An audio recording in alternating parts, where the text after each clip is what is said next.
পাশের বাড়ির বড় গাছে থোকায় থোকায় আম আছে। চুপি চুপি গেলাম যখন, ঘুমে কাতর সবাই তখন। রাতের আধার কাটে নাই, একটি বাঁশ খুঁজে পাই। হাতে নিয়ে দিতেই খোঁচা, পড়লো আম এক গোছা। বাঁশের ভেতর কালো ভোমর, হাতে আমার মারলো কামড়। বিষের জ্বালায় জ্বলে মরি, ঢিল দিয়ে ফেললাম ছড়ি। দরজা খুলে আসছে তেরে, গাছের তলায় কেড়ে। হায় রে, এখন কি করি? পূর্বে ধরা আমার চুরি, আম কুড়িয়ে নিলাম হাতে, মিশে গেলাম গুড়ার সাথে। ভয় হলাম আধখানা, কি করে বাঁচাই প্রাণ। চোরে মালিক লুকোচুরি, খেললাম কত ঘুরে ঘুরি। না পেয়ে কারো দেখা, চলে গেল বেটা বোকা।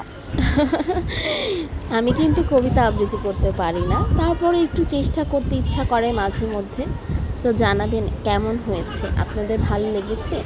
আমি আজকে কাঁচা আমের ভর্তা খাচ্ছি আমের খোসার ভেতরে। আপনারা কি এভাবে করে খেয়ে থাকেন? গ্রামগঞ্জে কিন্তু আগে দেখতাম এভাবে করে বানানো হতো, আম্মুরা খালারা এইভাবে বানাতো।